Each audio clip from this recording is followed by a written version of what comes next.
February 2017. Norwegian Research Station Troll, Queen Maud Land, Antarctica. Temperature -43 degrees Fahrenheit. Wind speed 70 miles per hour. Ice core sample number 472. Depth 3,200 feet. Age of ice approximately 800 years old. That's what the preliminary carbon dating said. The drill bit came up, steam rising off the cylinder, metal so cold it burned through insulated gloves in 15 seconds. 3 glaciologists crowded around. Standard procedure: catalog the core, log the data, move to the next drill site. Except something metallic caught the halogen work light, frozen inside the ice. Not a rock, not a meteorite fragment. Round, flat, man-made. They chipped it out carefully. Took 4 hours. Hands shaking. Not from the cold. It was a coin. European. Medieval. Dated somewhere between 1200 and 1300 AD. Minted in what's now France or the Low Countries. Showed a king's profile. Latin inscription around the edge. Preservation. Perfect. Like it was pressed yesterday. 3,200 feet down in Antarctic ice that formed 8 centuries ago. Now, here's the problem. Europeans didn't discover Antarctica until 1820. Captain Fabian von Bellingshausen, Russian Imperial Navy, first confirmed sighting. That's 500 years after this coin was supposedly frozen into the ice shelf. So what's a 13th century European coin doing 3,000 feet deep in Antarctic ice? Ice that carbon dating says formed in the 1300s. The official explanation: contamination. Modern coin somehow fell into the ice core sample. Lab error, cataloging mistake. Hoax perpetrated by attention-seeking researchers. Case closed. Nothing to see here. But the Norwegian team took 63 ice core samples that month, documented every single extraction, photographed every step. Core number 472 wasn't the only one with anomalies. They found 2 more coins, same depth range, same medieval origin. 3 different drill sites, miles apart. All 3 samples went to different labs: Germany, Sweden, United States. 3 independent carbon dating analyses. All came back with the same result. Ice age matched coin age, 1300s. Then the samples vanished. Not lost, not misplaced. Confiscated. By whom?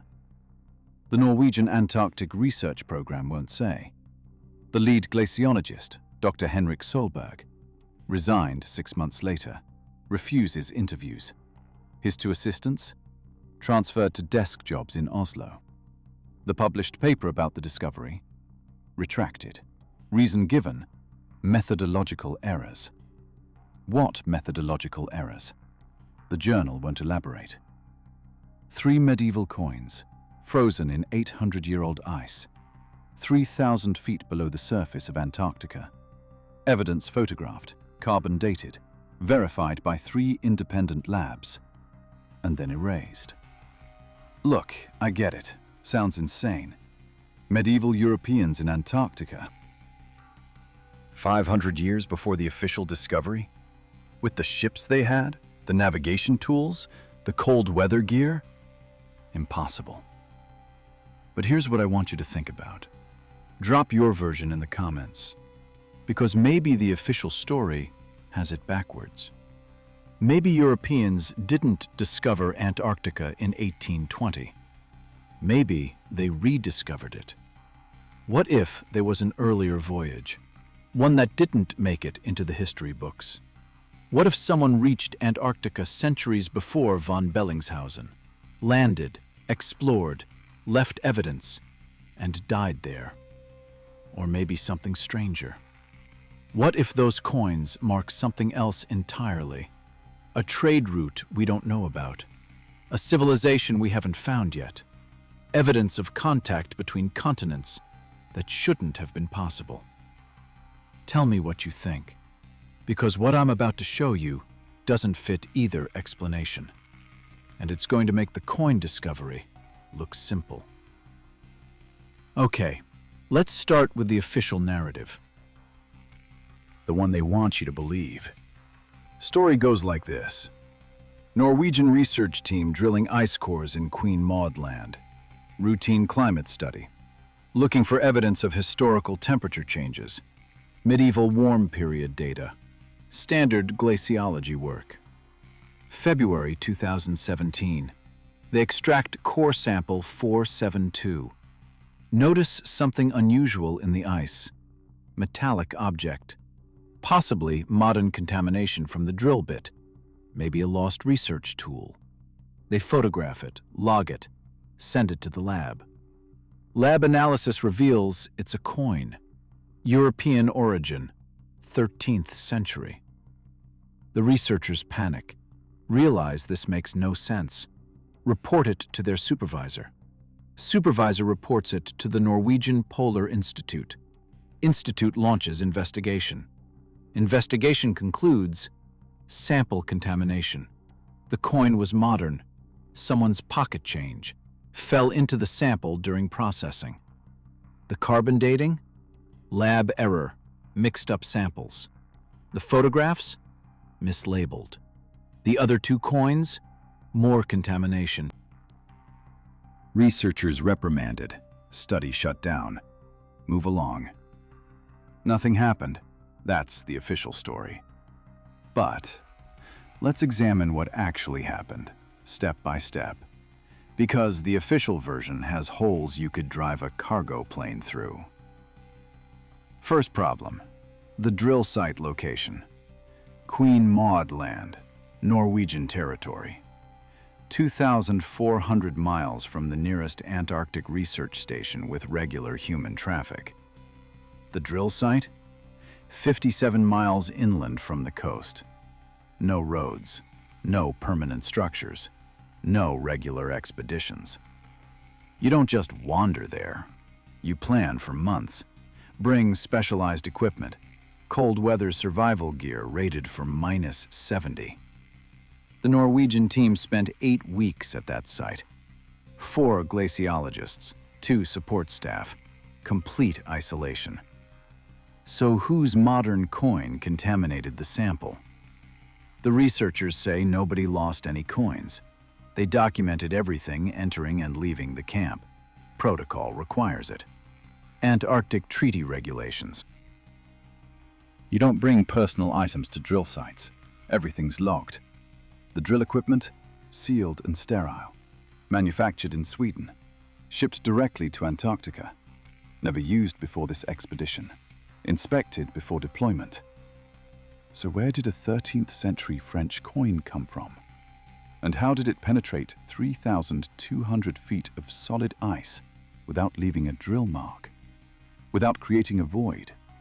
Without disturbing the ice crystal structure? Official explanation, contamination. Reality, impossible contamination vector. Second problem, the carbon dating. 3 independent labs, Germany's Max Planck Institute, Sweden's Lund University, United States Geological Survey Lab in Colorado. 3 different methodologies, all confirmed the same thing. The ice surrounding the coin, 790 to 820 years old. Margin of error, plus or minus 30 years. That puts the ice formation between 1200 and 1250 AD. The coin itself. Metallurgical analysis showed minting techniques consistent with 1300s France, probably during Philip the Fair's reign, 1285 to 1314. So the Ice Age matches the Coin Age, both medieval, both 1300s. Now here's what makes this impossible to explain away as lab error. Ice core dating uses multiple markers: oxygen isotope ratios, volcanic ash layers, cosmic ray exposure, pollen deposits, Annual layer counting. All 5 methods aligned. The ice was 800 years old. You can't fake that. You can't contaminate that. You can't mix up samples and accidentally get 5 different geological markers to align perfectly with a medieval time frame. Official explanation: lab error. Reality: 5 independent verification methods, all confirmed medieval age.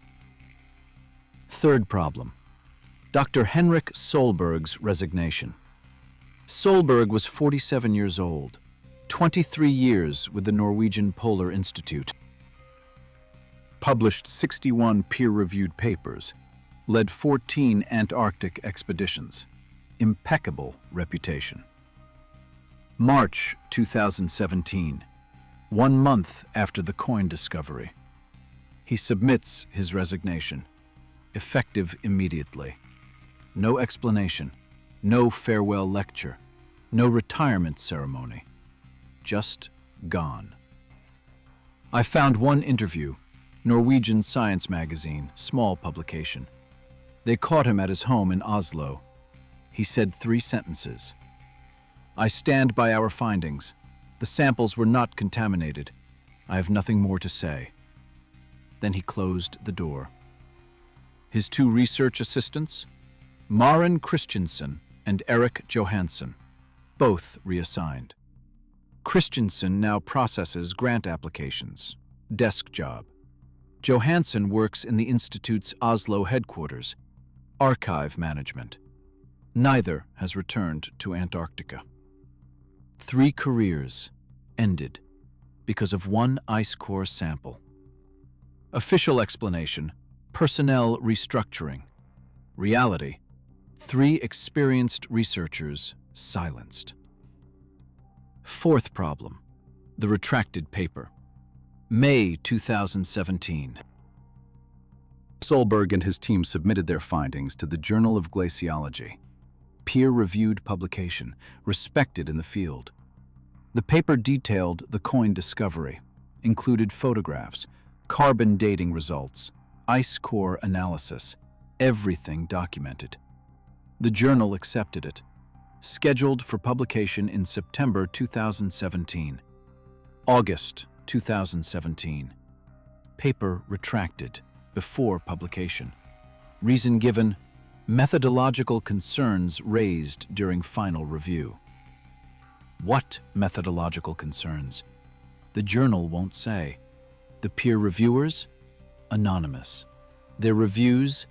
Not released. Standard practice: when a paper has methodological problems, the journal publishes the criticism, allows scientific debate, lets other researchers examine the flaws. That's how science works. This time, nothing. Just retraction. No explanation, no debate, no rebuttal allowed. I contacted the journal's editor, Dr. Sarah Chen, Cambridge University. She sent a 2-sentence email. The decision stands. I cannot comment on ongoing editorial matters. Ongoing editorial matters. 5 years later. Official explanation: flawed methodology. Reality: evidence suppression. So, we've got 4 major problems with the official story. Contamination that defies physics, lab results that can't be faked, career destruction of credible scientists, academic censorship without explanation. But here's the question nobody's asking. Why? Why confiscate the samples? Why silence the researchers? Why retract the paper?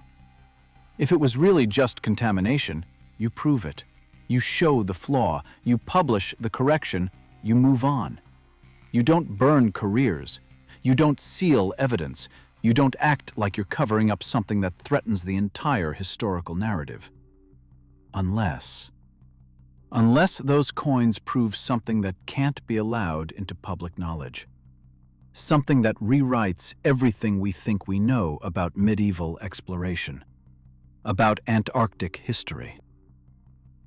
About who reached the southern continent first. And maybe about what they found there. Now let me show you what they're really hiding. Because the coins, those were just the beginning. The Norwegian team's expedition log. I got a copy. Leaked by someone who wants this story told. Someone still inside the Polar Institute. They won't identify themselves. Too afraid. The log details everything extracted from ice cores at the Queen Maud Land site. 63 samples total. Dates: February 3rd through February 26th, 2017. Core samples 472, 481, and 493. Those contained the coins. That's public knowledge, or it was before the retraction. But core sample 488, also from 3,000 feet depth, also dated to 1300s. No coin this time. It contained wood fragments, charred, burned, oak, European oak, Quercus robur, native to Western Europe, does not grow in Antarctica, never has. Carbon dating on the wood, 1290 to 1320 AD. 30-year margin. The wood wasn't driftwood. It wasn't from a modern shipwreck. The char pattern showed it was burned in a controlled fire, a campfire, or a signal fire. Someone brought European oak to Antarctica in the 1300s, burned it, left the fragments. The expedition log notes, sample 488 exhibits anomalous organic material. Recommend additional analysis. There's a handwritten note in the margin, Solberg's handwriting. It says, confirmed, this is not contamination. This is habitation. Habitation. Someone lived there 800 years ago. Core sample 503, 3,100 feet, age 780 years. Fabric fragments, wool, woven, dyed with a blue pigment. Chemical analysis identified the dye as woad, Isatis tinctoria, European plant, used for blue dye in medieval textiles, banned in the 1600s when indigo replaced it. This fabric was woven using 1300s European techniques, documented, photographed, analyzed. The log entry. Textile fragment inconsistent with modern materials, origin unknown, pattern matches medieval Northern European weaving. Another handwritten note. Maren Christensen's writing. Someone wore this in Antarctica before it was discovered. Core sample 512, 3,050 feet, age 790 years. Bone fragments, human. Femur section, approximately 4 inches long, preserved in ice. DNA analysis, and this is where it gets truly strange. The DNA showed European ancestry. Haplogroup R1b, common in Western Europe, France, Britain, Low Countries. The mitochondrial DNA suggested Northern French or Flemish origin. Radiocarbon dating on the bone, 1310 to 1340 AD. A European, in Antarctica, in the 1300s. Dead, frozen, buried under 3,000 feet of ice that accumulated over 8 centuries. The log entry is just one word. Impossible. Solberg's handwritten note underneath. Notify the Institute immediately. Suspend all further core extraction until we understand what we found. That was February 24th, 2017. February 25th, new entry. Different handwriting. Probably the Institute director. All samples from cores 472 to 512 to be transported to Oslo under security protocol. Field team to cease drilling operations. Return to Troll Station immediately. February 26th. Final entry. Solberg's writing. You can see where the pen pressed hard into the paper. They're taking everything. I don't know who they are. Institute says it's standard procedure. Nothing about this is standard. I'm making copies of everything before they arrive. End of log. So let me lay this out. One expedition, Queen Maud Land, February 2017. 41 ice core samples extracted from 3,000-foot depth, all dated to 1300s. What they found: 3 medieval European coins, different minting locations, all 1300s. European oak fragments, burned in a controlled fire. Medieval fabric. European weaving technique, woad dye. Human bone. European DNA. 13th century. All frozen in ice that formed 800 years ago. All verified by multiple labs.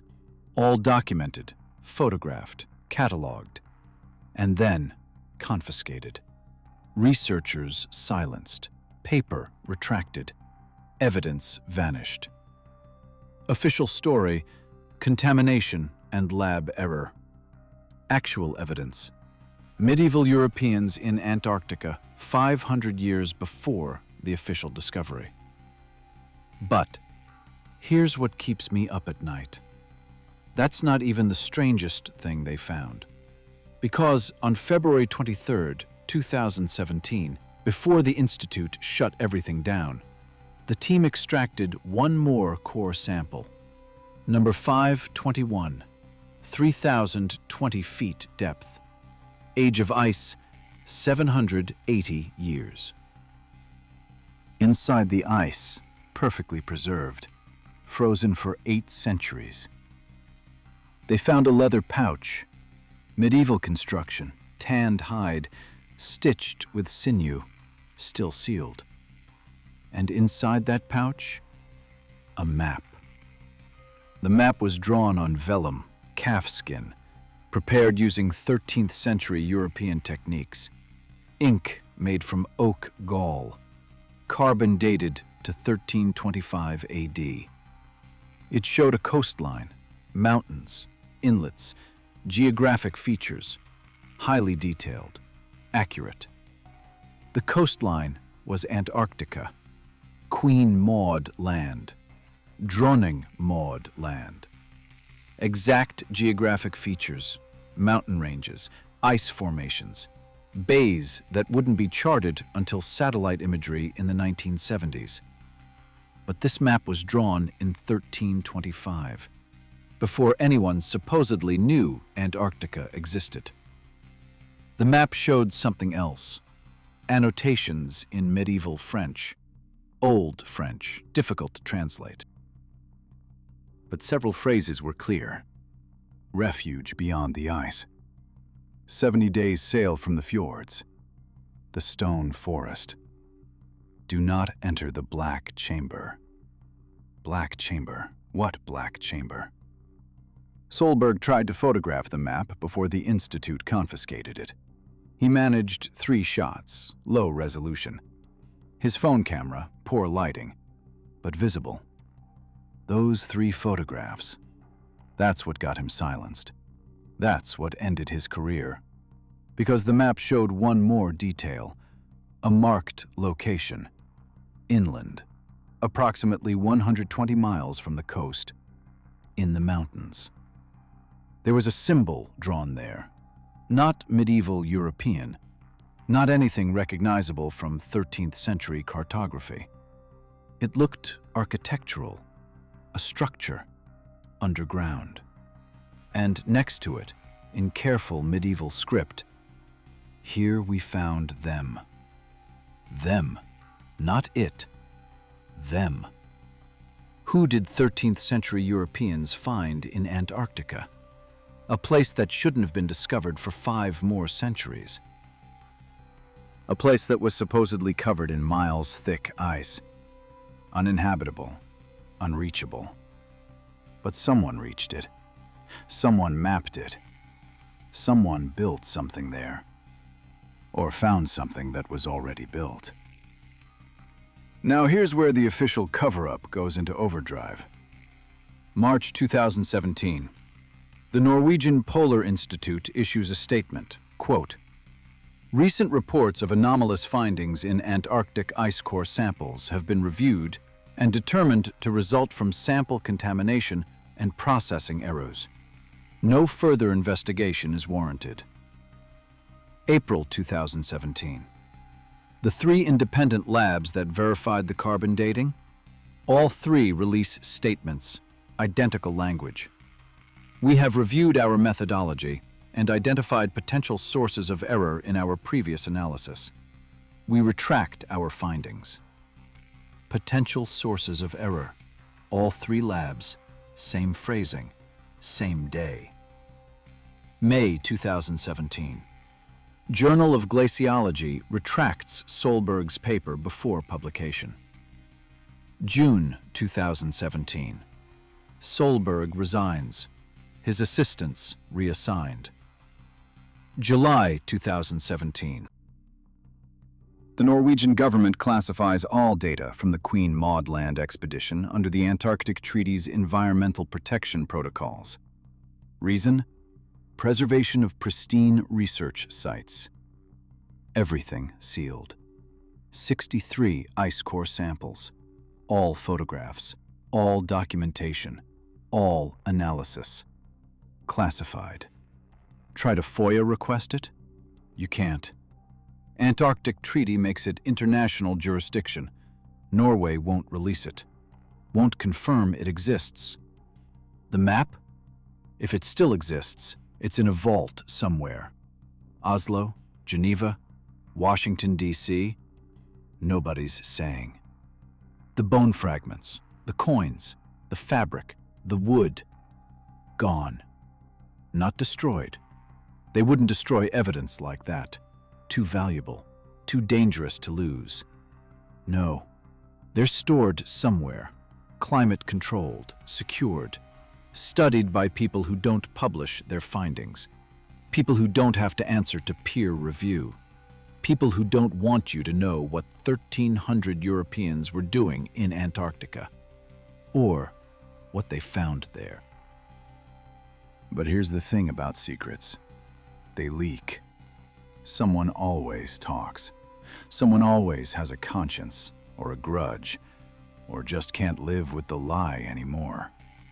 In this case, it was someone from the Swedish lab, Lund University, one of the 3 that carbon dated the ice cores. Anonymous email sent to 12 different investigative journalists. Most ignored it. Conspiracy nonsense. But one journalist followed up. German publication. They verified the sender worked at Lund, verified access to the samples.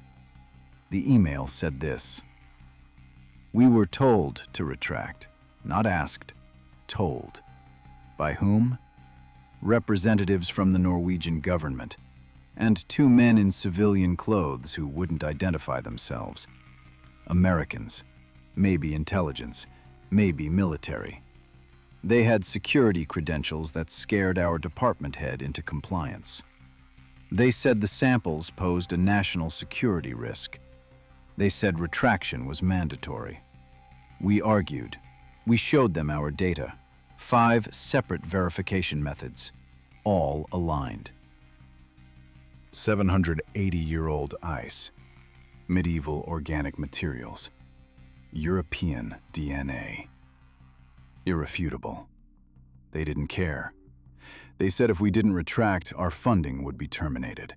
Our research programs would be reviewed for irregularities. Our careers would end. We retracted. But I kept copies of everything. The data is real. The findings are accurate. They're hiding something in Antarctica. Something someone found 800 years ago. Something that's still there. The email included encrypted files, lab data, photographs, carbon dating results, all verified as authentic. The German journalist published the story. Small circulation, Science magazine, 3,000 readers. 1 week later, the journalist received a visit. 2 men, credentials from the German Federal Intelligence Service. They confiscated his computer, his backup drives, his notes. They told him to drop the investigation for his own safety. He complied. Publicly. Privately? He sent everything to a colleague in Switzerland, who sent it to someone in Canada, who uploaded it to a secure server. The data's still out there, if you know where to look, if you're willing to dig. I found it. And what I found doesn't just prove medieval Europeans reached Antarctica. It proves they found something there that someone, some organization, some government, some group with serious power doesn't want the world to know about. Look at the timeline. Really look at it. 1325 AD. Someone draws a map of Antarctica, accurate coastline, detailed features, marks a location inland, writes, "Here we found them." 1330 to 1350 AD. Based on the ice core evidence, Europeans are physically present in Queen Maud Land. They have coins, they're burning wood, they're wearing medieval clothing. At least one of them dies there. His body freezes. The ice accumulates above him over centuries. Then silence. No more evidence in ice cores after 1350. What happened? Where did they go? Did they die? Did they leave? Did they find what they were looking for? The map says, "Do not enter the black chamber."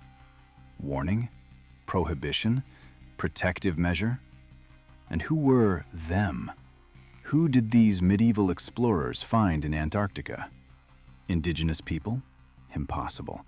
Antarctica has been glaciated for 34 million years. Uninhabitable. No native population.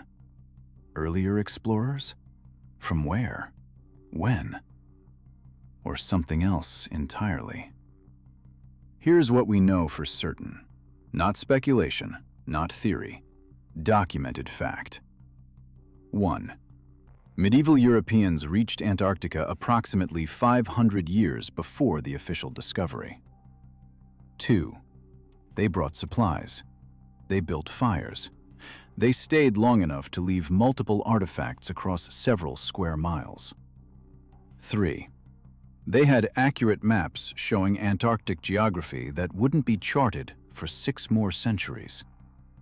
4. They found something there. Something important enough to mark on a map.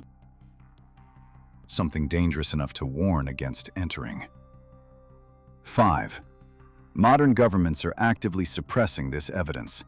3 research careers destroyed. Multiple labs coerced into retractions. Evidence confiscated. Journalists warned off. Why? What's in Antarctica that's so dangerous, so paradigm-shattering, so threatening to the established historical narrative?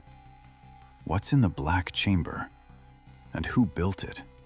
Because here's the final piece, the one that ties everything together, the one that makes this absolutely terrifying. The leather pouch, the one containing the map. Remember? When the Norwegian team cut it open to extract the map, they found something else inside. A small object, wrapped in fabric. The fabric disintegrated when exposed to air, but the object remained. It was metallic, cylindrical, about 3 inches long, diameter maybe ½ an inch, covered in symbols.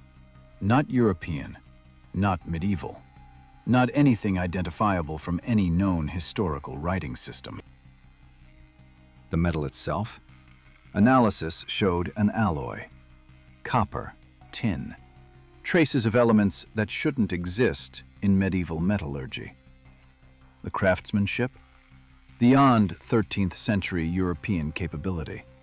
Precision machining. Tolerances measured in micrometers. Solberg's log entry about this object. This was not made by the people who carried it. This was found by them, and they brought it back as proof. Proof of what? The Norwegian Institute confiscated this object before any thorough analysis could be completed, before anyone could determine its age, its purpose, its origin. But here's what I know. That object, it's not the only one. Because 3 months after the Norway incident, a Chilean research team drilling ice cores in the Antarctic peninsula found another one. Different location, same depth, same age ice, same symbols. And they found it next to something else, something that doesn't belong in any ice core, something that doesn't belong on Earth. But I'll tell you about that in the next part, if you're ready. If you can handle where this actually leads. Because what medieval Europeans found in Antarctica wasn't empty land. It was evidence. Evidence of who was here before us. Evidence that someone very powerful wants to keep buried under 3,000 feet of ice. Forever. The Chilean team, March 2017. Just 3 weeks after Norway shut down their operation, Antarctic Peninsula, Palmer Station Research Area. They were drilling ice cores for a climate study. Nothing unusual, standard protocol. Until core sample 91. Same depth as the Norwegian findings, 3,000 feet. Ice age, 770 years, 1350s AD. They found the metallic cylinder. Same symbols, same alloy, same impossible precision. But they found it clutched in a hand, a frozen human hand, still attached to an arm, attached to a body, perfectly preserved in the ice for 7 centuries. European male. Age, approximately 30 to 40 years. Height, 5'8". Clothing, wool tunic, leather boots, both medieval European construction. Cause of death, that's where it gets strange. His chest cavity was collapsed, ribs shattered inward, like he'd been hit with tremendous force. But the clothing showed no tear, no puncture, no external wound. Whatever killed him came from inside. The Chilean medical examiner who did the preliminary analysis said the damage looked like an internal explosion, like something detonated inside his ribcage. But there was no explosive residue, no chemical traces, no shrapnel, just pulverized bone and ruptured organs. He was holding the cylinder when he died, gripped it so hard his fingers had to be broken to remove it. Rigor mortis frozen for 800 years. The Chilean team photographed everything, full documentation. They were about to transport the body to their main facility when 2 helicopters arrived, unmarked, black, no national insignia. No identification numbers. 12 men in cold weather tactical gear, armed. They said they were with the Antarctic Treaty Inspection Team, routine compliance check, except the Antarctic Treaty doesn't have armed inspection teams.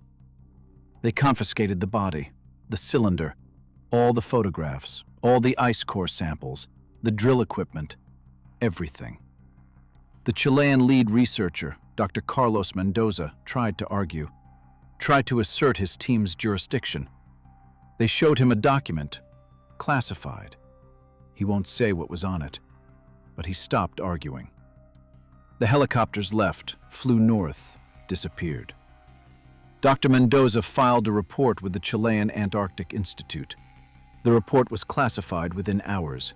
Mendoza was reassigned, desk job in Santiago. He lasted 2 months before he quit.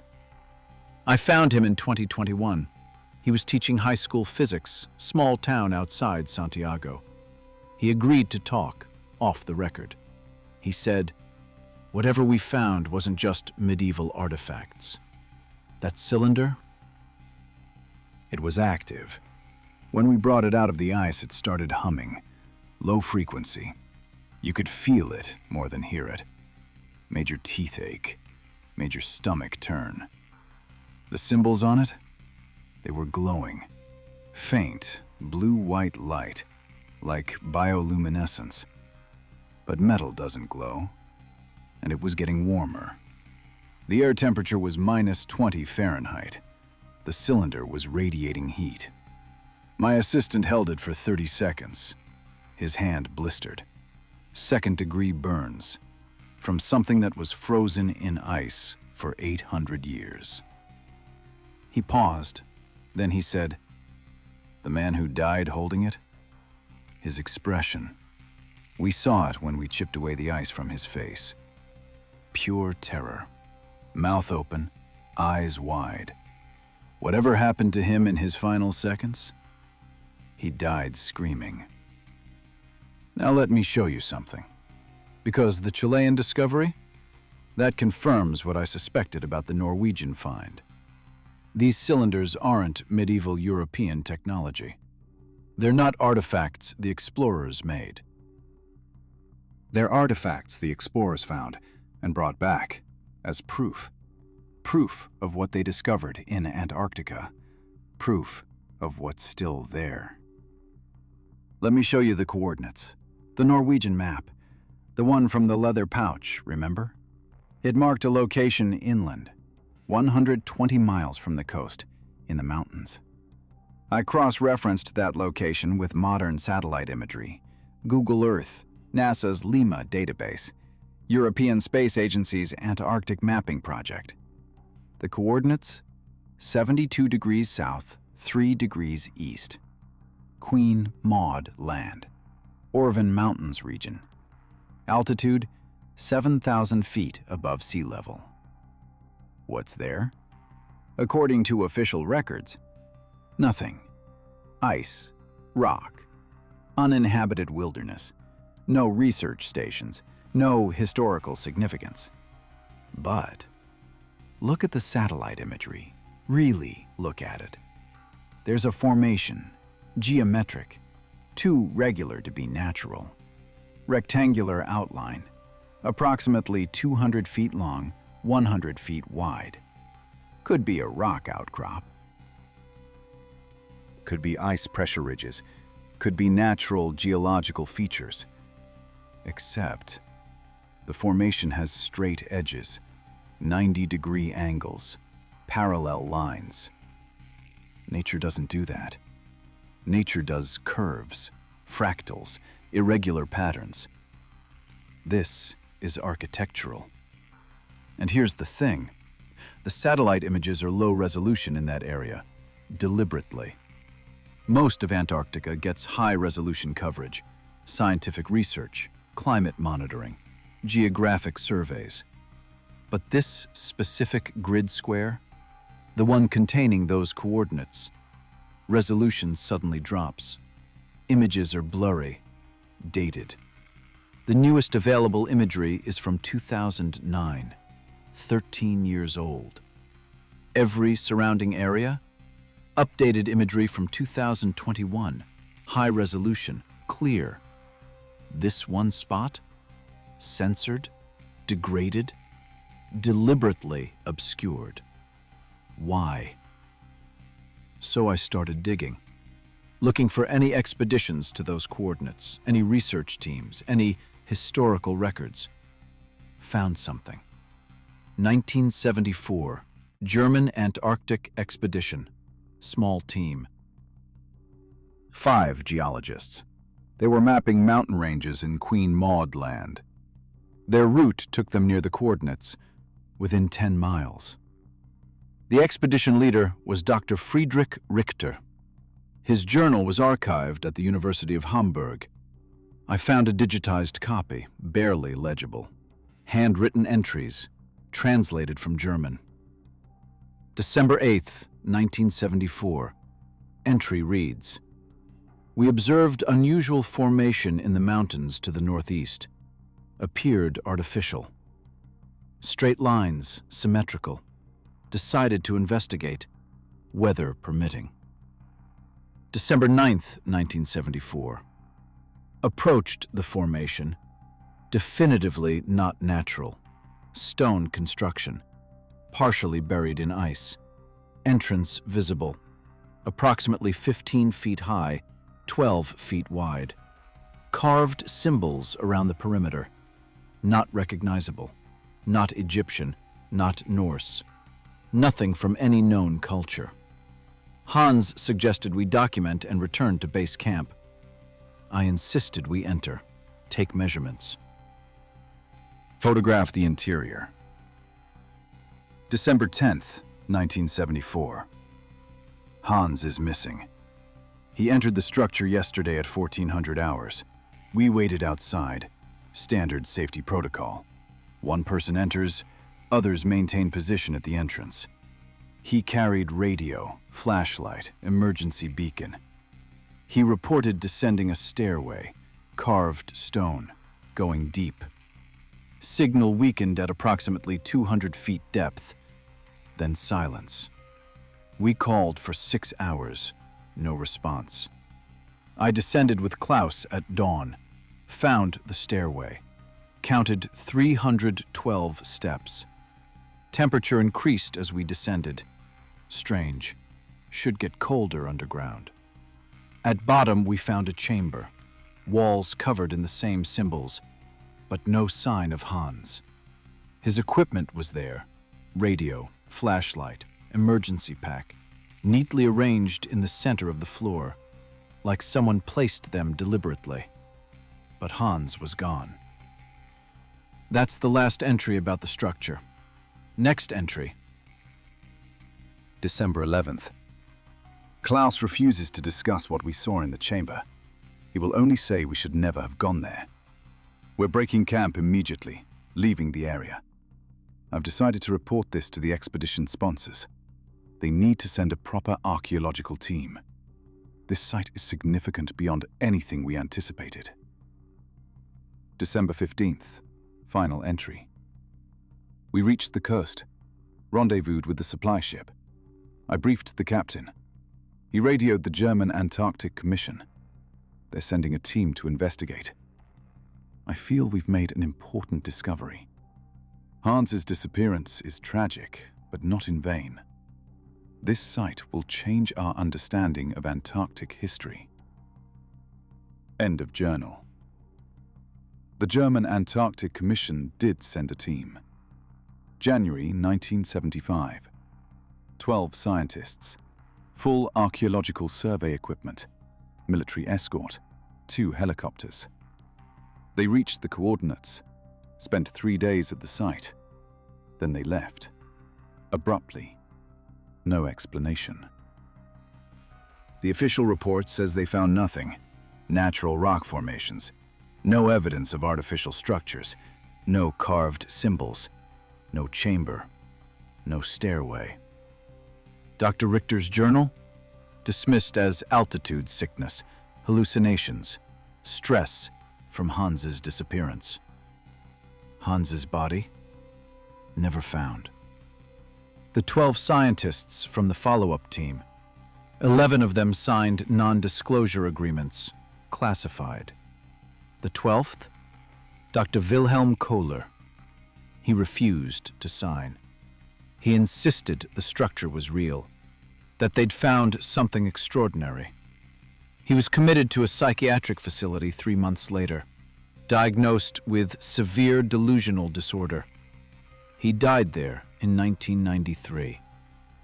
But before he died, he sent letters, dozens of letters, to universities, museums, government agencies, news organizations. Most were ignored, filed away, forgotten. One letter survived. I found it in the archives of the Norwegian Polar Institute, misfiled, catalogued incorrectly, dated March 1987. It said, "I am not insane. What we found in the Orvan Mountains is real.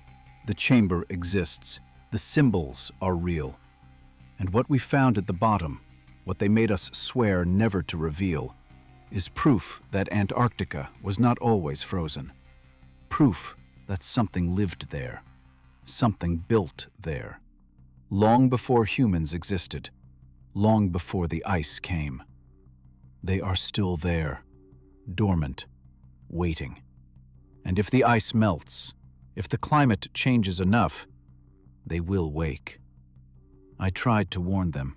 They called me mad. But I saw the bodies.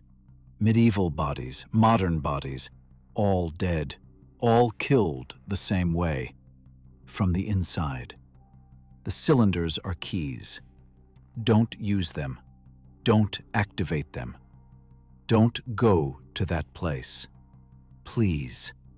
Someone must listen. Bodies. Plural. Not just the Chilean discovery. Not just Hans from the German expedition. Multiple bodies. Different time periods. All found in or near the structure.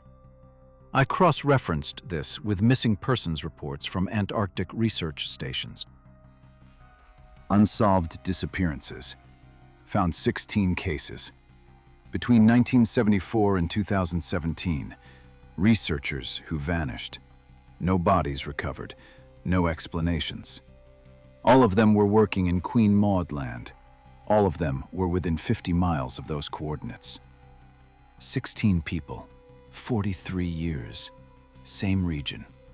Official explanations: crevasse falls, whiteout conditions, equipment failure, hypothermia, natural Antarctic hazards. But I found something in the records. Common thread, small detail, barely noticeable. 12 of the 16 missing researchers were geologists. Specifically, they were studying subsurface formations, ground-penetrating radar, seismic surveys, looking for what's beneath the ice. And in the weeks before each disappearance, they'd all filed similar reports. Anomalous readings, geometric subsurface structures, possible voids beneath the ice sheet, all centered around the same coordinates. Then they disappeared, and their research classified. Equipment confiscated, data erased. 2012. American research team, McMurdo Station. They were conducting a ground-penetrating radar survey, mapping subglacial topography, climate research. They scanned the Orvan Mountains region, including the coordinates from the medieval map. Lead researcher was Dr. Amanda Sterling, MIT, published expert in glacial geology. Her team detected something.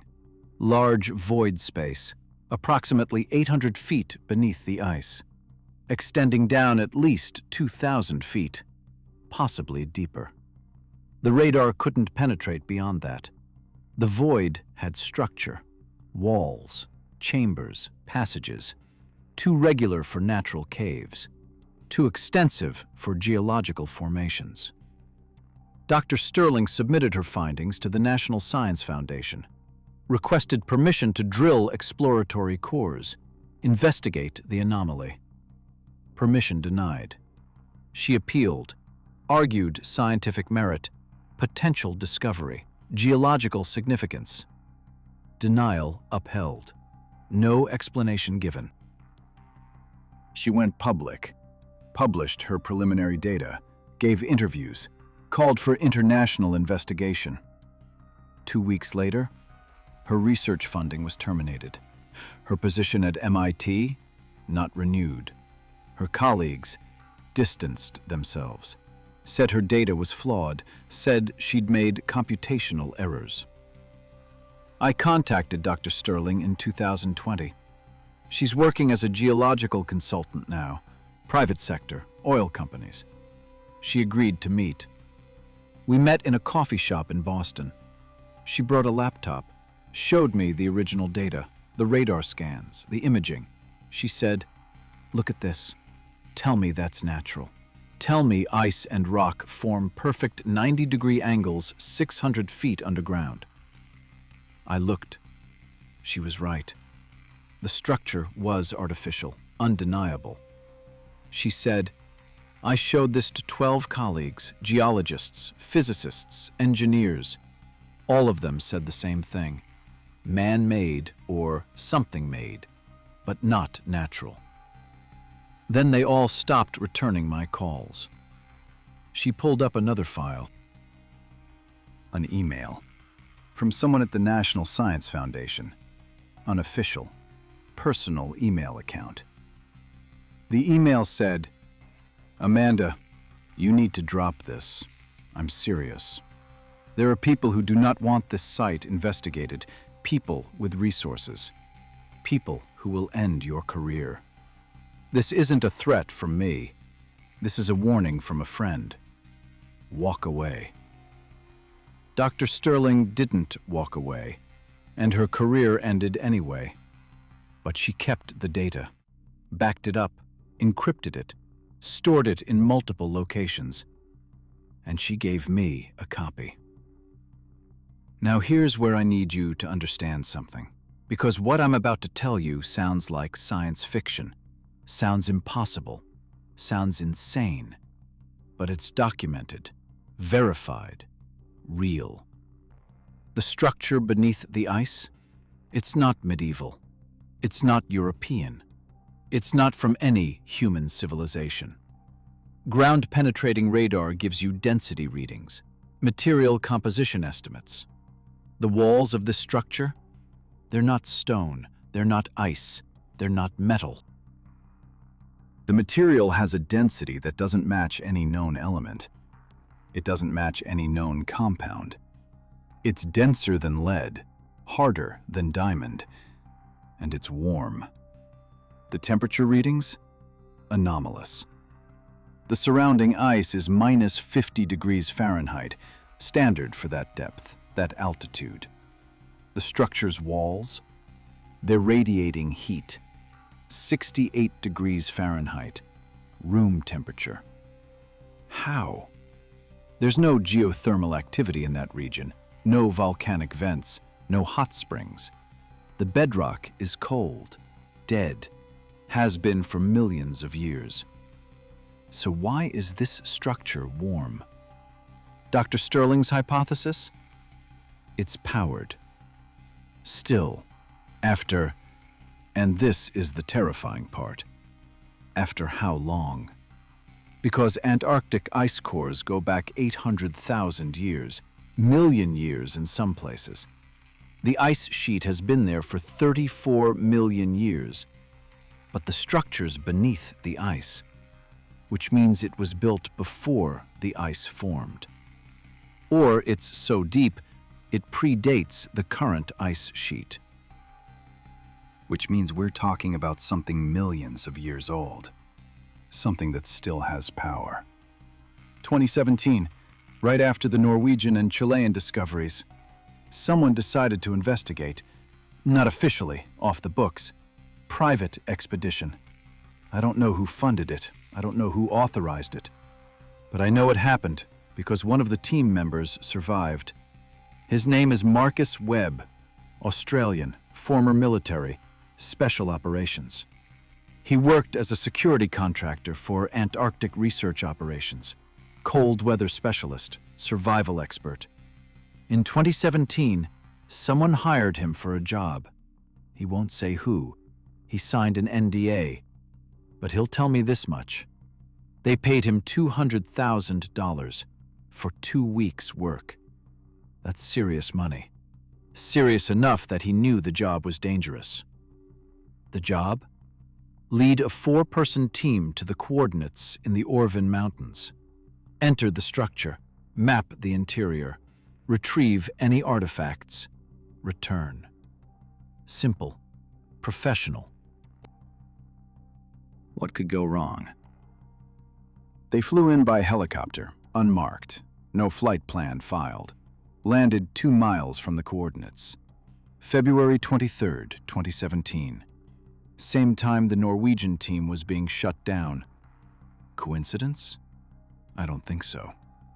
Webb and his team, 2 other security contractors and 1 scientist, trekked to the structure, found it exactly where the medieval map indicated, partially exposed.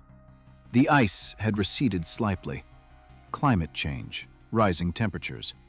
More of the entrance was visible than in 1974. The carved symbols Dr. Richter described? Still there, weathered but legible, covering the entrance frame. Webb photographed them.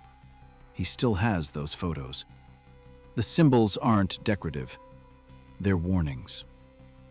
The scientist with them, a linguist, expert in ancient languages, recognized some of the symbol patterns. Not the symbols themselves, but the structure, the grammar, the syntax. She said they resembled Proto-Indo-European root patterns. Language structures from 8,000 to 10,000 years ago. But older, much older, and mixed with something else. Something non-human. The scientist's name was Dr. Sarah Chen, same person who later became editor of the Journal of Glaciology, same person who retracted Solberg's paper. Small world, or connected world. She spent 30 minutes examining the symbols, taking photographs, making notes. Then she turned to Webb and said, "We shouldn't go in there. These symbols, they're warnings. They say, and I'm paraphrasing because the language is fragmentary, they say something like, 'The sleepers wake if disturbed.'" Webb asked, "What sleepers?" Dr. Chen pointed to another cluster of symbols, said, "These indicate plurality, multiple entities. And this symbol here? It's repeated 17 times around the entrance. In every ancient language I know, repetition indicates emphasis, urgency. This isn't a suggestion. This is a prohibition." Webb's job was to go inside. He was being paid $200,000. He went inside. The stairway descended, carved from solid rock, each step precisely cut. 312 steps, exactly as Dr. Richter's journal described. Temperature increased as they descended. By the time they reached the bottom, it was 70 degrees Fahrenheit. Comfortable. Webb took off his parka. The air was breathable, fresh, circulating. How? 600 feet beneath Antarctic ice.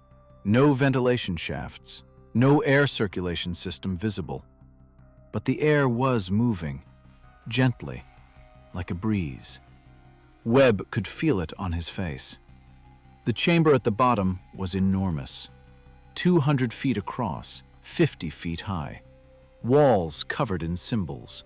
Floor perfectly smooth, polished, reflective.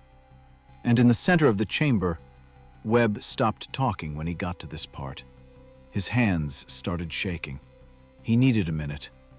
Then he said, in the center of the chamber was a door. Not a doorway, a door. Closed, sealed. Made of the same unknown material as the walls, covered in more symbols. And it was humming. Low frequency, subsonic. You couldn't hear it, but you could feel it. In your chest, in your bones, in your teeth. Dr. Chen approached the door, examined the symbols. Her face went pale. She said, "This is a containment seal, I think. The symbols indicate something is being kept inside. Something dangerous. Something that must not be released." Webb asked, "What's inside?" Dr. Chen said, "The symbols call them the Old Ones, or the First Ones. The translation is imprecise, but the intent is clear. They were here before us. They built this place. And they're sleeping, waiting."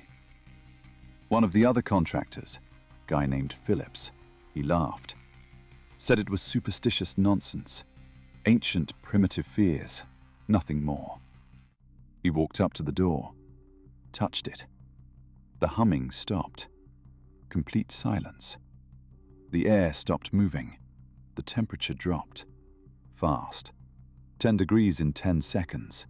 Then 20 degrees. Breath turning to vapor. Frost forming on the walls. The door started opening. Slowly. Grinding sound. Like stone on stone. But there were no hinges, no mechanical parts. It just moved. Sliding upward, into the ceiling. Beyond the door. Darkness. Absolute. Complete. The flashlights couldn't penetrate it. The beams just stopped, like the darkness was solid. And from that darkness, sound. Breathing. Multiple sources. Slow. Deep. Like something enormous. Something that had been asleep. Something waking up. Phillips backed away from the door, said, "Okay, we're leaving, now!" The breathing got faster, louder, closer. Webb started moving toward the stairs. Dr. Chen was right behind him. The other two contractors followed. Then Phillips screamed. Webb turned, saw Phillips standing rigid, staring into the darkness beyond the door. His eyes wide, mouth open, not moving. Webb called his name. No response. Then Phillips started convulsing. His chest cavity imploded, ribs cracking. Loud. Like breaking wood. He dropped. Dead before he hit the ground. Exactly like the Chilean body. Exactly like the medieval corpse.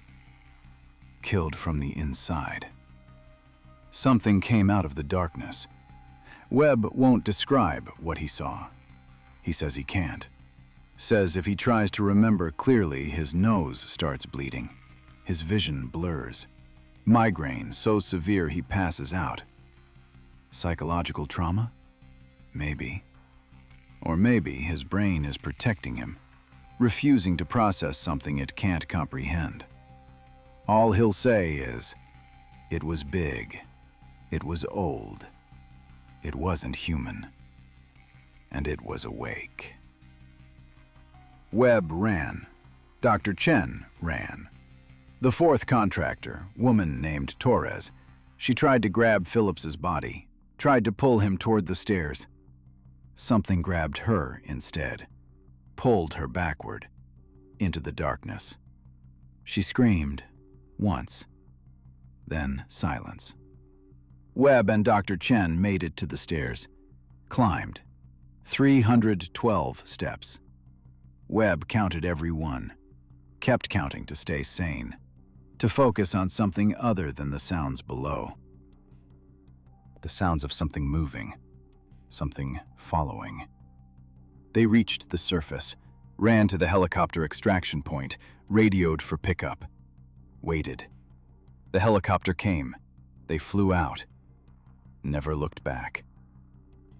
2 weeks later, Webb received his payment, $200,000, deposited in his account. Plus a visit.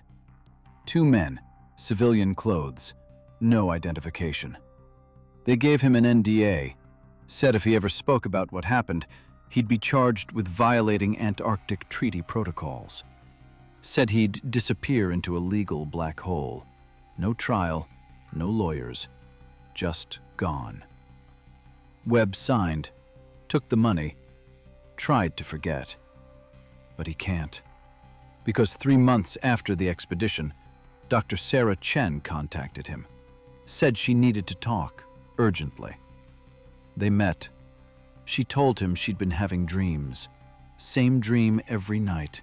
The chamber, the door, the darkness, and voices. Speaking a language she didn't know, but somehow understood. They were saying, "We are awake. The seal is broken. The ice is melting. Soon we will rise." Webb told her it was trauma, psychological aftermath. She should see a therapist. Dr. Chen said, I thought so too, until I checked the satellite data. The structure's thermal signature. It's changing, getting hotter. The ice around it is melting, 3 feet per year, accelerating. At current rate, the structure will be fully exposed in 12 years, 2029. Then, she said, and there are more structures, 14 that I found using radar data, all across Antarctica, all buried, all warming up, all waking up. Webb asked, waking up from what? Dr. Chen said, I don't know. But those medieval explorers? They found one structure, went inside. Most of them died. The survivors made it back to Europe, brought the cylinders as proof, tried to warn people. But who would believe them? Medieval technology couldn't verify their claims, couldn't investigate. So the knowledge was lost, forgotten, until now. She paused, then said, we found them again. Except this time, they're waking up, and we have no idea how to stop it. That was 6 years ago, 2018. Dr. Chen became editor of the Journal of Glaciology shortly after, retracted Solberg's paper, became part of the cover-up. Why? Webb thinks she was forced, threatened, or maybe convinced that keeping this secret was necessary, that public knowledge would cause panic, chaos. Webb disappeared, went off-grid.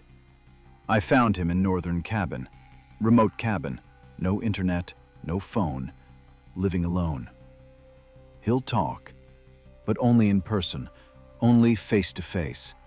Says he doesn't trust digital communication. Says they are monitoring everything. Who are they? He won't say. But he gave me something. A cylinder, one of the artifacts. He took it from the chamber before they ran. Says it's evidence. Says someone needs to know the truth. The cylinder is 3 inches long, half-inch diameter, covered in symbols. Same symbols as the Chilean discovery. Same symbols as the structure entrance. And it's warm, always warm, no matter the ambient temperature. Radiates steady heat. 68 degrees. I had it analyzed, privately. Metallurgist I trust, someone outside the academic system. The alloy is unknown, contains elements that shouldn't exist together. Includes trace amounts of element 115, stable isotope. Same element Bob Lazar described in the Area 51 reactors. And when you hold it too long, more than 30 seconds, you start hearing things. Whispers, just at the edge of perception. Not in your ears, in your head. One word, repeated over and over. A word in a language that doesn't exist, that never existed. But somehow, you understand it. The word means soon. I started researching everything I could find. Every Antarctic anomaly, every unexplained disappearance, every classified expedition, every scientist who got silenced. The pattern became clear. This isn't new. This isn't recent. This has been happening for centuries. Those medieval explorers? They weren't the first. They were just the first we have physical evidence of. Let me show you what I found.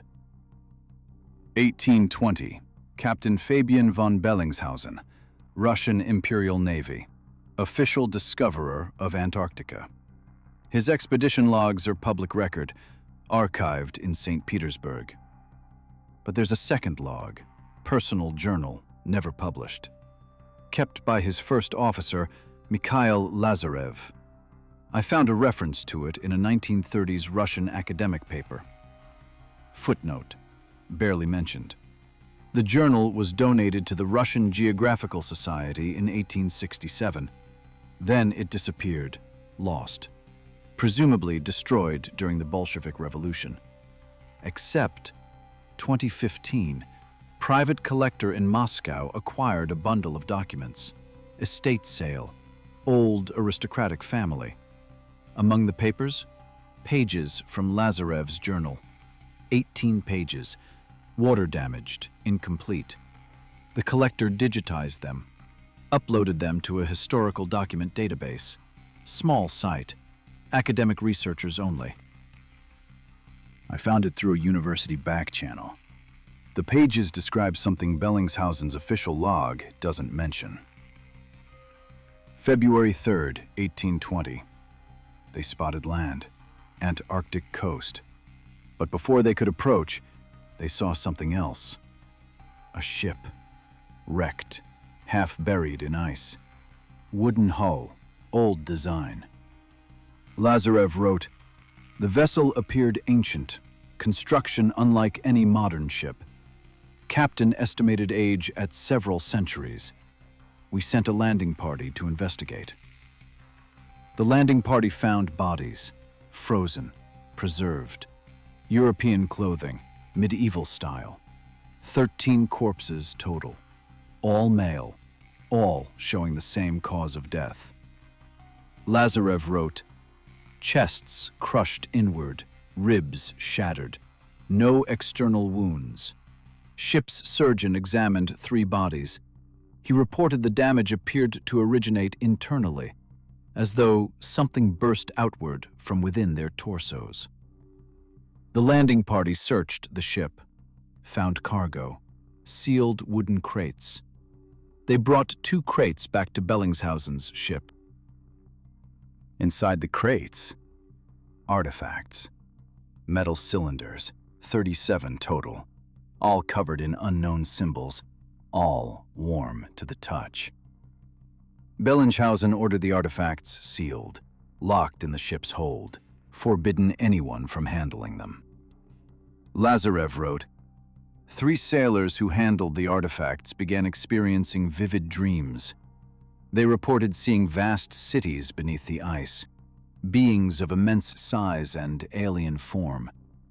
The beings spoke to them, told them Antarctica was the first home, the ancient home, before the ice, before humanity. They claimed to be sleeping, waiting. They said the ice was temporary, that they would wake when it melted. The sailors begged the captain to throw the artifacts overboard.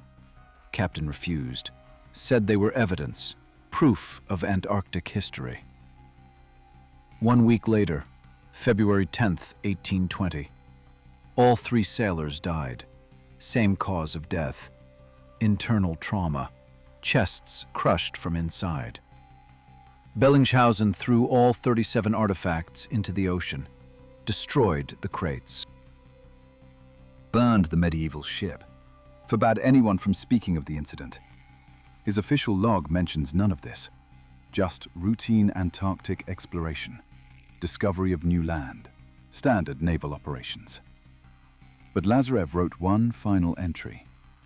"Captain says we must forget what we saw. Says the world is not ready for this knowledge. Says it would cause panic, madness. I believe he is correct.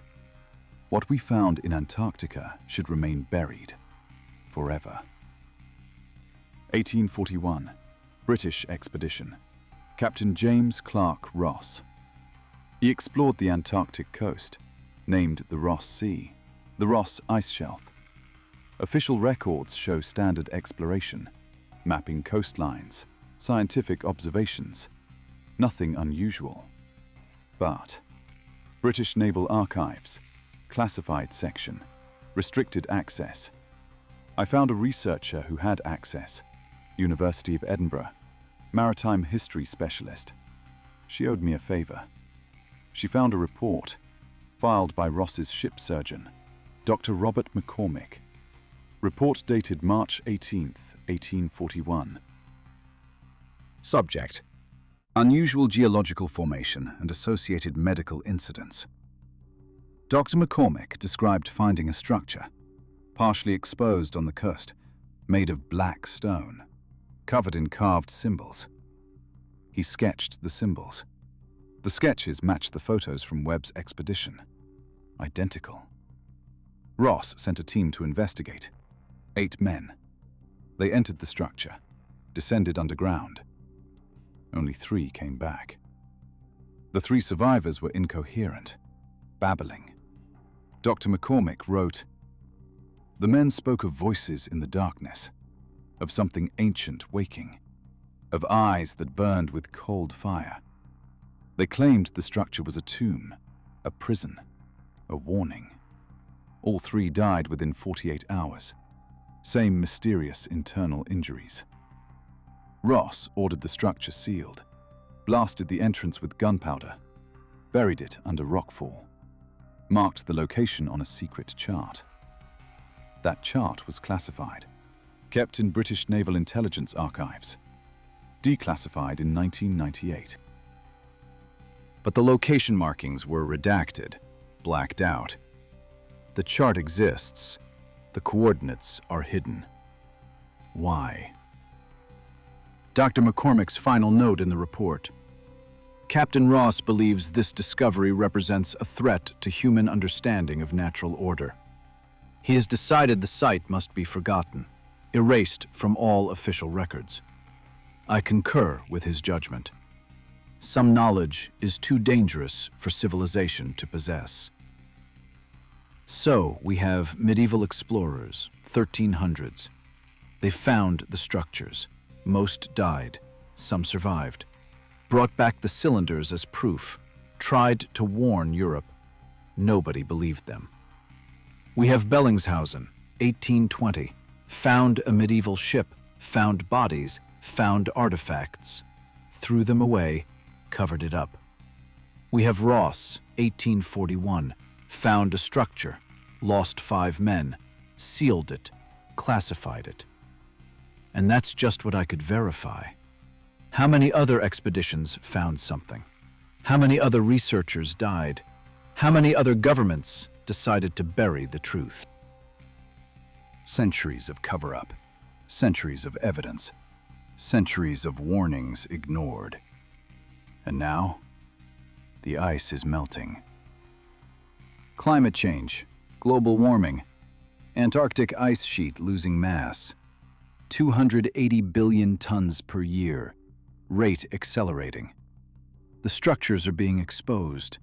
The ice that buried them for millions of years, receding, melting, revealing what was hidden. And the structures are warming up. I pulled satellite thermal imaging data, publicly available. NASA, European Space Agency, multiple sources. Queen Maud Land, thermal anomalies, 14 locations, exactly as Dr. Chen said. Each location shows a heat signature. Each signature is increasing. 2012 average temperature at these sites, minus 45 degrees Fahrenheit. 2017, minus 38 degrees. 2022, minus 28 degrees. Current data, January 2025, minus 19 degrees. The rate of warming is exponential, not linear. It's accelerating. At current rate, the structures will reach above freezing temperatures by 2028, 1 year earlier than Dr. Chen's estimate. And here's what terrifies me. The thermal signatures pulse, regular intervals, every 7 hours and 43 minutes. The temperature spikes, then drops, then spikes again, like breathing, like a heartbeat, like something alive, something waking up. I contacted Dr. Chen, tried to interview her, ask about her role in the cover-up. She refused, sent a terse email. I cannot discuss this matter. Please do not contact me again. But 2 weeks later, anonymous email, sent from a disposable account. No name, no signature. But the writing style matched Dr. Chen's academic papers. the phrasing, the syntax. The email said, "You're asking the right questions, but you don't understand the full scope. The 14 structures in Antarctica, they're not the only ones. We've found similar signatures in other locations: Greenland, Siberia, Tibet, deep underground. All buried beneath ice or permafrost. All warming. All showing the same pulsing pattern. There are 41 confirmed sites, possibly more. We don't have global coverage. We don't have the resources to search everywhere. But based on the pattern, there could be hundreds, maybe thousands, all across the planet, all waking up simultaneously." The email continued.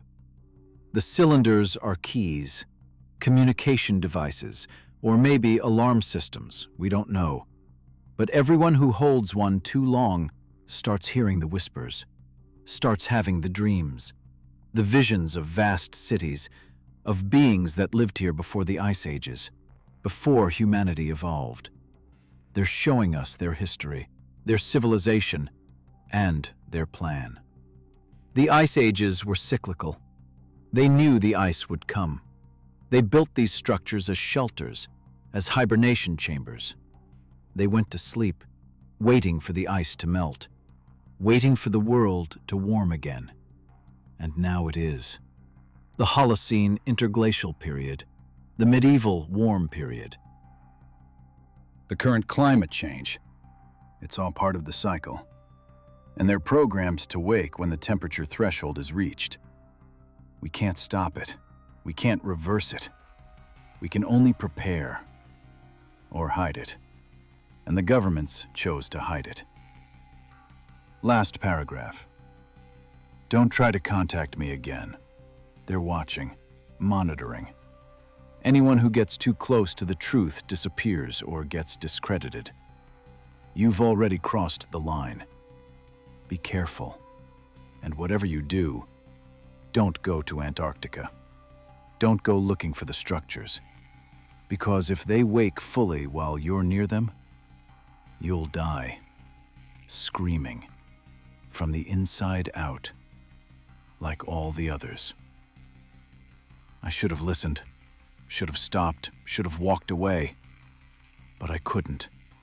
Because if this is real, if there really are beings waking up beneath the ice, beings that predate human civilization, the world needs to know. So I made a decision. Insane decision, probably suicidal. I went to Antarctica. November 2024, just 2 months ago. I arranged transport through a private research group. Small team, independent, not affiliated with any government. They were conducting climate studies in Queen Maud Land. I didn't tell them why I really wanted to go, just said I was documenting climate change. Freelance journalist. They believed me. Paid them $10,000 for 3 weeks access. We flew into Troll Station, Norwegian research base, then traveled inland by snowmobile. Reached the Orvan Mountains region. I had the coordinates from the medieval map, from Dr. Richter's journal, from Webb's expedition. I convinced the team leader to take me within 5 miles of the site. Told him I wanted to photograph specific geological formations. He agreed. We spent 2 days setting up camp. Then I left at dawn, alone. Told them I was scouting photo locations. Would be back by evening. I trekked to the coordinates. Took 4 hours. Temperature minus 22 degrees. Wind minimal. Clear sky. And there it was. The structure. Fully exposed. The ice had receded more than the satellite images showed. Much more. The entrance was completely visible. 30 feet high, 20 feet wide. Carved from black stone that didn't reflect light. Absorbed it. Like looking into a void. The symbols around the entrance. Same ones from Webb's photos. Same ones from Dr. Richter's description.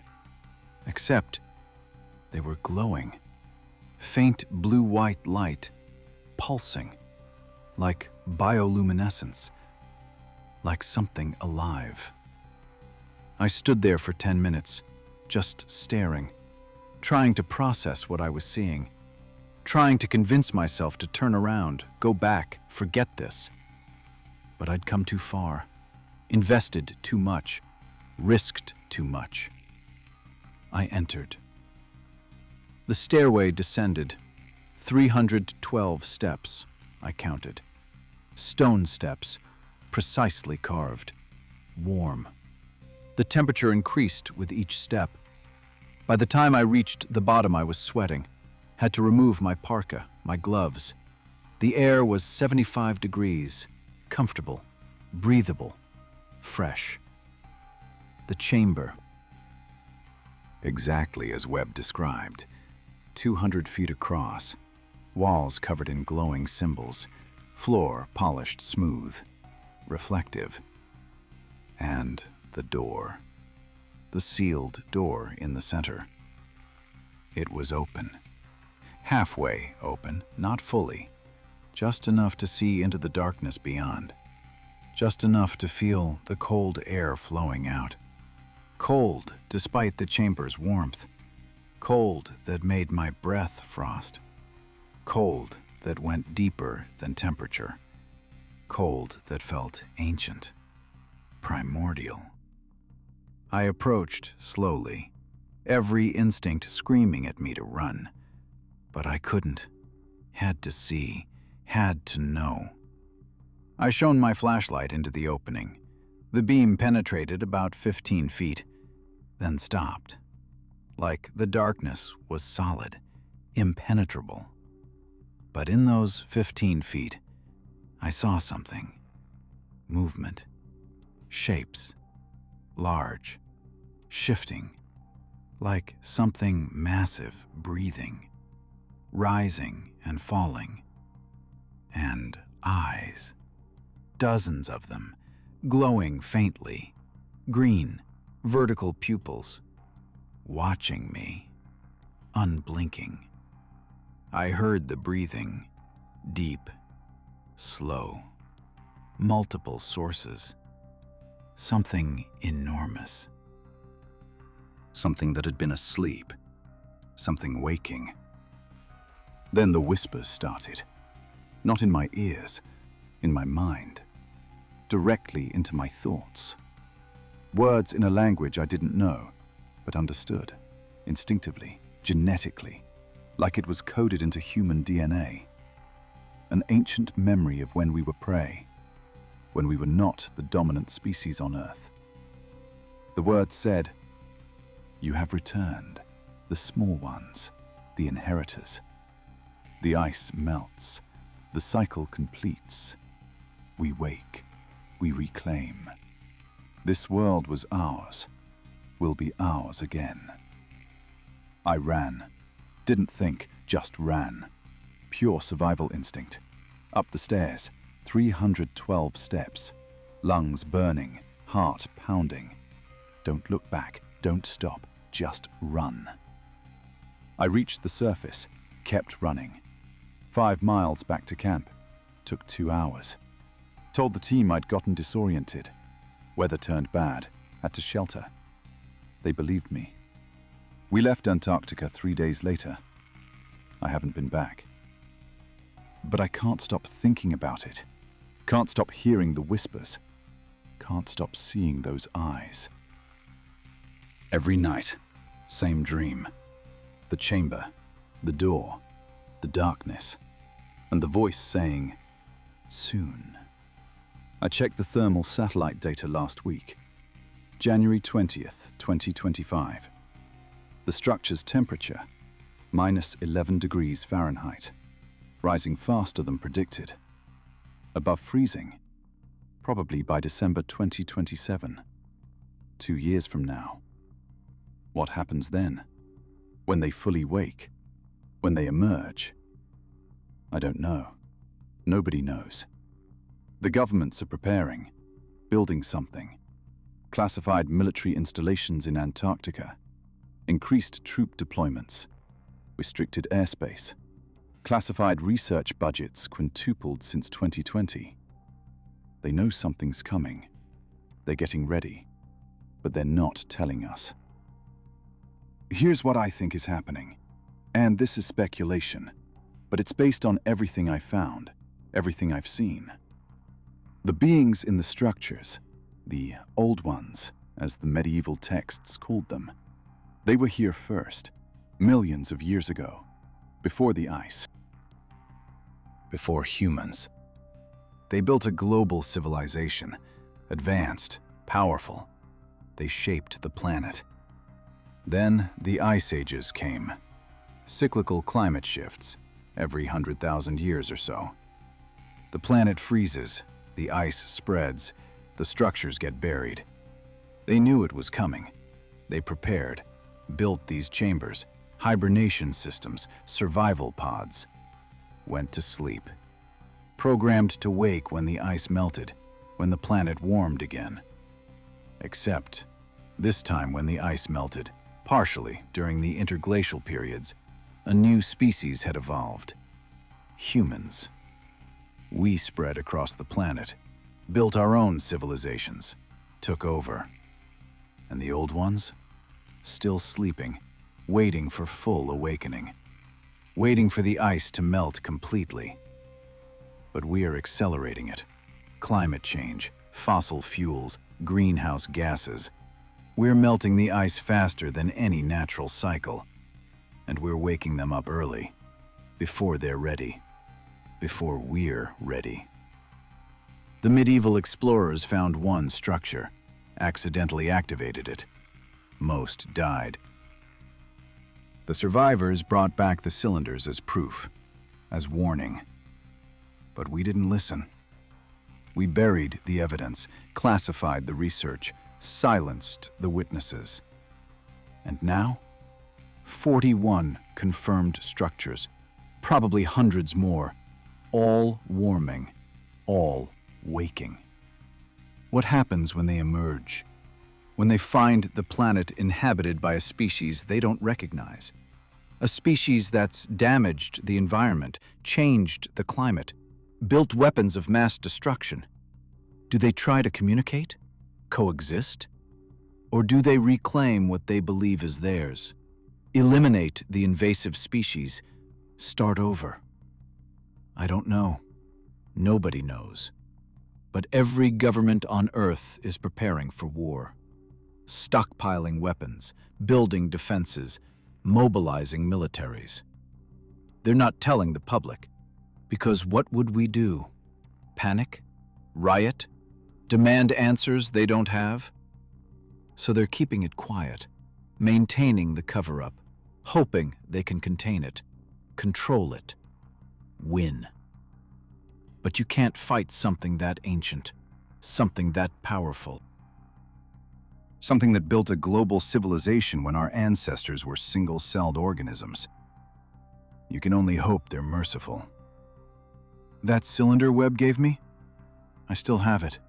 Still warm. Still whispering. Last week the whispers changed. Not just soon anymore. Now they're saying, we remember. We forgive. We forget nothing. I don't know what that means, but it sounds like a warning, or a promise, or a threat. So here's what I need you to understand. This isn't conspiracy theory. This isn't speculation. This is documented, verified, real. Medieval coins in Antarctic ice, carbon dated, lab confirmed. 3 independent analyses. Human remains, European DNA, 1300s AD, found 3,000 feet deep in ice that formed 8 centuries ago. A map, medieval French, showing Antarctic coastline charted accurately 500 years before official discovery. Structures beneath the ice, geometric, artificial, radiating heat, pulsing like heartbeats. Multiple expeditions. Multiple governments, centuries of cover-up. classified research, silenced scientists, destroyed evidence. 41 thermal anomalies, all warming, all waking, all synchronized. And beings, ancient beings, predating humanity, hibernating, waiting, now waking. This is happening, right now, whether you believe it or not. The governments know. They're preparing. They're not telling you because they don't want mass panic. They don't want chaos. They want control. But you deserve to know. You deserve the truth. Because in 2 years, maybe 3 if we're lucky, those structures will reach awakening temperature. And whatever's inside will emerge. And the world will never be the same. I'm releasing this video knowing it might be deleted, knowing I might disappear, knowing the people who've silenced everyone else might come for me too. But I have to try. Because if even one person sees this, understands this, investigates this, demands answers, it's worth it. I've uploaded all my evidence to encrypted servers, multiple locations, distributed networks. If I disappear, it releases automatically. Photographs, documents, lab results, coordinates, everything. I've sent copies to journalists, researchers, activists, people I trust, people who can't all be silenced. The truth is out there. You just have to look. You just have to be willing to see it. Those medieval explorers, the ones who found the structures in the 1300s, the ones who died in Antarctica, the ones whose ship Bellingshausen found in 1820. I think they were trying to warn us, trying to tell Europe that something existed in the south, something ancient, something dangerous, something waiting. But medieval science couldn't verify their claims. Medieval technology couldn't investigate. So the knowledge was dismissed, forgotten, lost. Until now. We have the technology. We have the capability. We have the evidence. And we have a choice. Ignore it, like our ancestors did. Bury our heads in the sand. Pretend it's not happening. Or face it. Investigate it. Demand answers. Prepare. The structures are waking. The countdown has started, whether we acknowledge it or not. Dr. Chen's anonymous email said they're monitoring everyone who gets too close to the truth. Said I've already crossed the line. Said to be careful. She was right. I've crossed the line. Way past it. Can't go back now. 3 days ago, 2 men came to my apartment. Civilian clothes, no identification. Said they were from Antarctic Treaty Compliance Division. That doesn't exist. I checked. They asked about my trip to Antarctica, asked what I saw, asked if I'd taken any artifacts. I lied. Said I didn't see anything unusual, just ice and rock. They didn't believe me. They searched my apartment, took my laptop, my backup drives, my research notes. But they didn't find the cylinder. I'd hidden it, safe deposit box, different city, under a fake name. And they didn't find the encrypted files. Distributed servers, they can't access them, can't delete them. The truth is protected, safe, waiting. They told me to stop investigating, stop asking questions, stop making videos. For my own safety. I said okay. I agreed. They left. But here I am, making this video, releasing the evidence, breaking their warning. Because some things are more important than personal safety. Some truths are too big to hide. Some warnings are too urgent to ignore. If you're watching this, if you've made it this far, thank you. Thank you for listening. Thank you for keeping an open mind. Thank you for caring enough to seek the truth. Now I need you to do something. I need you to share this. Send it to everyone you know. Upload it everywhere. Make copies. Download it. Redistribute it. Because they will try to delete it. They will try to suppress it.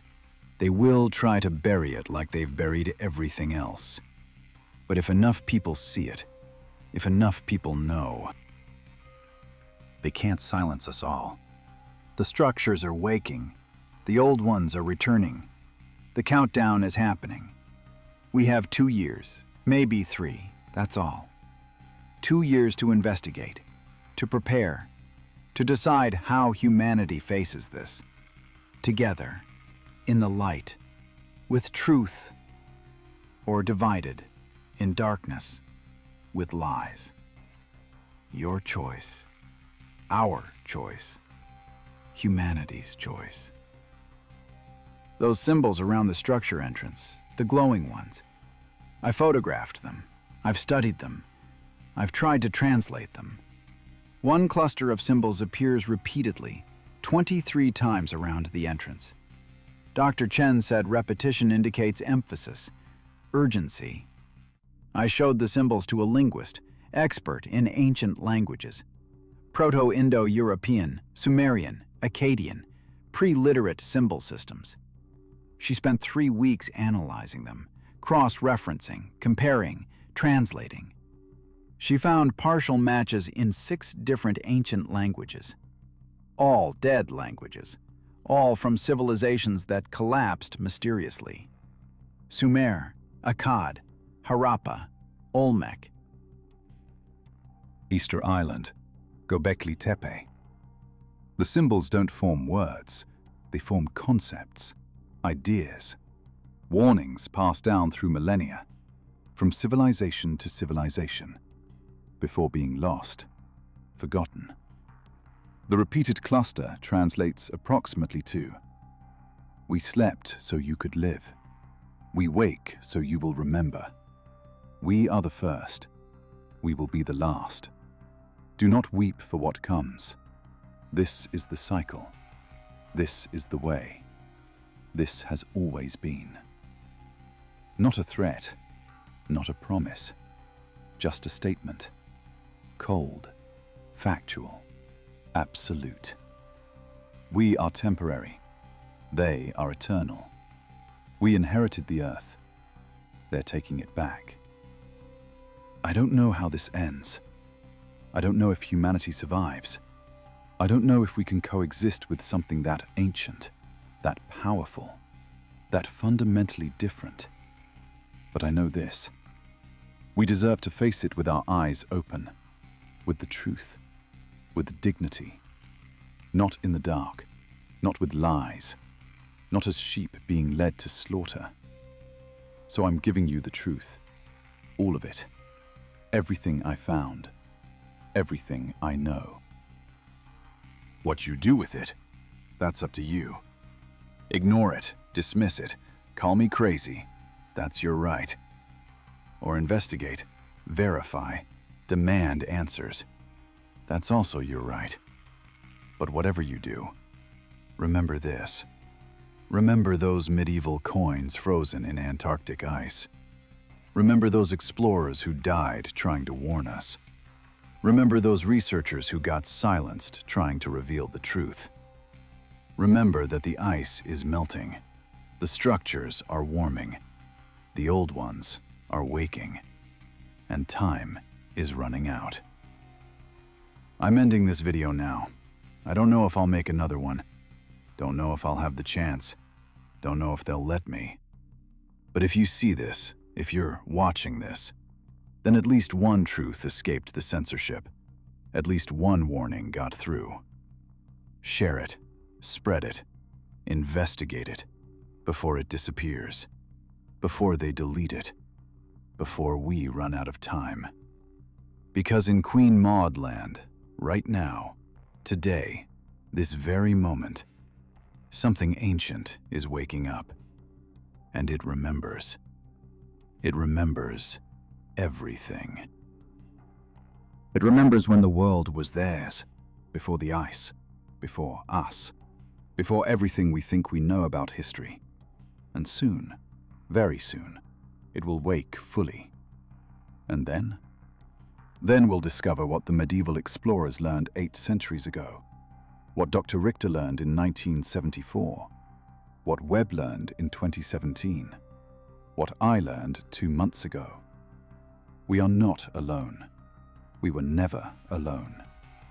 We were just living on borrowed time, in borrowed space, on a planet that was never truly ours. The lease is ending. The original owners are coming home, and they don't need our permission. The truth is out there, buried in Antarctic ice, hidden in classified archives, suppressed by governments, denied by mainstream science. But you know now. You've seen the evidence. You've heard the testimony. You've learned what they don't want you to know. What you do with that knowledge, that's your decision, your responsibility, your legacy. Choose wisely. Time is running out. The ice is melting. The structures are waking. And soon, very soon, they will be here. The old ones, the first ones, the true inheritors of Earth. And will finally understand what those medieval explorers felt, what that message on the map meant. The one that said, "Here we found them." They didn't find ruins, didn't find artifacts, didn't find evidence of an extinct civilization. They found the civilization itself, alive, sleeping, waiting. And now it's waking up. God help us all. Share this video, download it, spread it, before it's too late, before they delete it, before they silence me, before the truth dies again. The countdown has started. The awakening is coming. The cycle completes. 2 years, maybe 3. That's all we have. Use it wisely. This is the truth they tried to bury.